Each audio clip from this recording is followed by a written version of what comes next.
So let's take you from the very beginning to the very end of at least one plan. Okay, so effectively what we're dealing with here is we're dealing with people that are in business.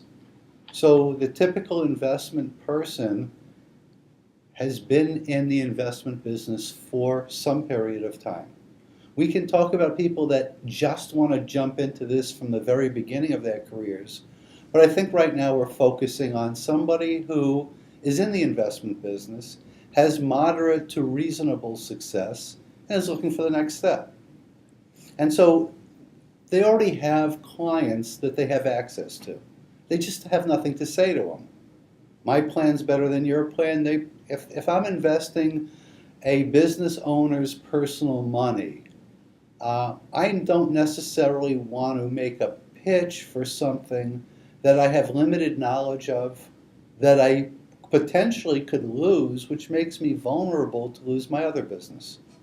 So the way this process is going to work is we're going to help you or help the investment person identify potential clients. We're going to show you how to get the first review. We're going to actually have conversation, provide you with what and who to look for. And the first logical place where I'm sure my help's not needed, but the first logical place to find that is my existing client base. So I have clients that are business owners. Okay, let's talk about that for a second. How do I approach them? Well, we talked about how you approach them. You're honest with them. You now know from taking this from this program, you now know that there are issues that your clients have. So how do you communicate them to people when you're not that sure of yourself? Well, it's kind of easy. You just have to be honest. You have to go to your one client and effectively say to that client, there are potential issues. I would like to do a review for you at no charge. And I'm doing that review, number one, because I'm in a learning process, working with people that are highly professional, understand this business, but I need to learn. So I'm asking you to let me do the review to some degree as a favor. In addition, that review, based on what I've seen from what I've studied so far, may produce results that would amaze you. I don't know if that's actually going to happen or not, but I want the review. How many clients, I'm already working with a business owner, but I do his personal investments. How many of those people, when you're honest with them, are going to say no? And truthfully, the ones that say no, they're not part of the program. So you're going to look at your existing clients who are business owners. You're going to approach them from a 100% honest perspective. You may or may not need assistance talking to them. If you do, we might be able to provide you with assistance. But you're going to sell the review at no charge based on your now current beliefs, which are based on solid data and some technical expertise. So you're selling something you now believe in. If you don't believe in it, then do or don't take the program, but certainly stop at some point. But if you go through the program and you believe what we're saying is for real, which I think you'll see, then it's going to be easy for you to approach clients. Be honest with them. So the initial clients are effectively going to be almost, hey, do me a favor, but I believe it's going to be very beneficial to you. Now what happens is somebody says yes. We gather a bunch of information. We do a detailed review. You're involved with the review. Are you doing most of it? No, you're not qualified yet, but you're involved in the entire process. At the end of the day, that full review comes to you. It is discussed with you. And now what happens is you're going to contact the client and say, hey, I want to meet with you. And you're going to want to meet with that client for one of two reasons. One is, Mr. Client, I reviewed your plan. You have the best plan I've ever seen. It's great. There's no changes. I just wanted you to know, thank you for letting me do it, but you got a great plan, and whoever's doing your plan, you know, whatever they're charging you, they're worth it. Or number two is there are issues we need to discuss, okay? And by the way, the issues are fairly complicated and tax related. I'd like to set a time with you, and I would like your accountant to be there. It's important that he's there. Okay, it's going to cost you 2 hours of his time, but I believe it's worthwhile. So to some degree, you got to be able to get the review. We're going to give you ammunition to get the review. Once the review's done, to some degree, you got to be able to get the meeting. Okay, there are things you do have to do, but we're going to guide you through the process. You will get the meeting because and the course will help them understand those processes. Totally. I mean, the system is going to help them methodically walk through and gain comfort with those areas. Gain comfort with it, be more confident when they're approaching a client. You're not selling anything. A free review, telling a client you want to do a free review, and by the way, at the end of the day, you could take that review, give it to your current people, and we're okay with it. You've sold nothing. There's no pressure here. And truthfully, if you don't sell the first 3 or 4 reviews, if they don't have, so what? You're learning, okay? That probably won't happen, but if it did, it's not the end of the world. So now what happens is you're going to get the meeting, okay? And if the client's reluctant for some degree, I will get on the phone with him personally, and I guarantee you we get the meeting. Absolutely. Okay? And now we have a meeting with a client and an accountant and you. And now you're in deep trouble, okay? Because you got to this point, Right. okay? And now what the hell do you do? Right. Pardon the language. So in that meeting, if it seems like you're one of these people we're looking for, we are going to somehow be there, not just in spirit. So we're either going to be on a teleconference and with everybody else at the meeting, or depending on the plan, depending on the person, you know, we're going to fly in. We're going to do something not to leave you out there at the worst possible time. Because it's somewhat easy to say, hey, do me a favor, give me a review. I think you'll find it worthwhile. It's somewhat easy to say, hey, the reviews show that we need to meet and set that meeting up. But then once you're sitting there in that meeting, the world changes. You really are on the line there. And you will need support from us. And you will need it for a period of time, depending on your level of comfort and ability to understand these plans. And it will be provided. Okay, we'll not leave people out there hanging. So we have the meeting in some fashion. I have meetings on a regular basis where I'm there by teleconference. Everybody else is sitting around a table, and we make the presentation. Right. I will make enough presentations where you will be able to make these presentations yourself. So now we've talked to the client. We have demonstrated certain areas that relate to issues that are of concern to him and his accountant. So they're going to be liability issues. They're going to be tax issues. They're going to be, didn't anybody tell you you can get another $50,000 and you're making $1 million? Didn't anybody tell you this? Okay? This is what's available to you. And we're going to make this presentation. It's going to be in a formal presentation format, 0 of which is boilerplate. 100% of the presentation is applicable to that client. The accountant, at the very least, you may or may not do the business, but the accountant's going to love it because he has not seen this. So he's going to become an ally. Will you get business from him? I don't know. But he's going to be somebody you can go to. He's going to be somebody you can talk to.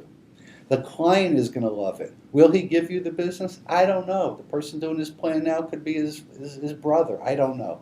But all things being equal, you will have earned the business. In my world, I get it almost 100% of the time. I don't have these issues that I'm bringing out with you, and probably you won't have them either. But I don't like to make it sound too good. I like to make it sound too bad. So at the end of the day, let's say this is one of the plans you got. And the client says, you know what, I want to move forward. Now what happens is there's a ton of work to be done. You can have any level of involvement you want. If you want to keep learning, then all the data that we need comes through your office. You will look at the parts we tell you to so that you learn. We don't need you to look at them for the work we do. We're going to duplicate everything you do because we're going to do our own due diligence. So the first part of a new plan is, do they have a qualified plan? I just took over a plan from a highly sophisticated manufacturing company. I got all the documents. The service provider before us was a big law firm. I said to the client, by the way, you're missing 2 required amendments. We have the amendments, they're simply not signed or dated. They go back to the law firm and says, hey, where's the signed and dated ones? Oh, I don't know. Well, guess what? You now don't have a plan. You have a plan that the IRS would deem is in some state of disqualification. So we are now going to take the client, and it's not cheap, but they don't want to be they don't want to have any problems. We're going to take them through a voluntary compliance program so that we can date the amendments currently and have them effective retroactively. We're going to tell the IRS we screwed up, or the prior people screwed up, and now we want to make it good. So we're going to do a whole due diligence review and be able to report back to the client to say, hey, here's the status of your current plan. Then what we're going to do is document the changes we're making to the plan to enhance the benefits. And the client's going to sign off to that, and you're going to go over that with the client, so you're going to understand the changes we made and why they were made. Okay? A simple change we made recently for a plan was the plan was using forfeitures to reduce to allocate to employees. But in my meeting with the client, he had all kinds of issue with the fees for these plans. So I said to him, you have 60 employees. I said, why don't you use forfeitures to pay fees? And then any excess forfeitures can go to employees. He goes, you mean I can do that? I would have gotten hired just for that. So now the forfeitures pretty much cover 100% of our fees. Client's thrilled. The employees didn't lose anything. Forfeitures are effectively the leftover non-vested portion of somebody's profit sharing contribution. Other employees aren't entitled to that money. There's no reason that they should get it. So effectively it's a recapture. So first we're going to recapture and pay fees, and second we're going to give it to anybody if there's money left over. The client loved it. It was simple. Okay? So effectively what's going to happen is you're going to now see what we've redocumented. We may or may not add a second tier plan like we've been talking about. If we do, you will be deeply involved in the process. You'll then see the structure of that plan. The client will then sign off to everything. The next step is do all the investment contracting. We want our clients to be with an investment provider that makes it easy for us to do fiduciary compliance. We don't want to reinvent the wheel every time the investments are made. So there are quality providers that really have identified the issues for our clients, and we would like those to be used. We have no enlightened self-interest one way or another, except if it makes it easy to comply, that's where the client should be. So you will then do all the investment contracting. We will monitor everything. We will check it because it's technical. Then all the employees get enrolled, the new plan's up and running, everything shifts over, and we move on to the next one. It sounds like a bigger process than it is. There is a lot of work. All of it can be done in my office, or you can have any level of involvement you want. So from the very, how do I get my first review, to the, okay, let's move on to the next plan, you will be guided through the process. We will not leave you out there. Eventually, depending on you, you're not going to need us anymore.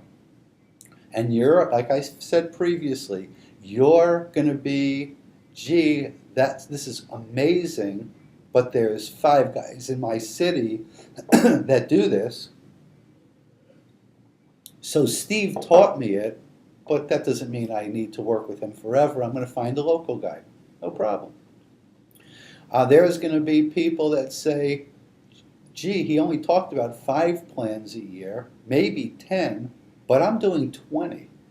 And at 20 plans a year, I can hire people internally. I can start a pension business. Great. We'll compete one day. It's all right. Number 3 is, I love this. These guys are great. And I'm realizing that I'm going to need some level of support forever from outside people. And the reason for that is, just as you learn everything, the laws change. The world changes all the time. Plus, you may not want to have hired people. It may be Right. more efficient to outsource it, which is a big thing for a lot of advisors. Maybe more efficient to outsource it. Right.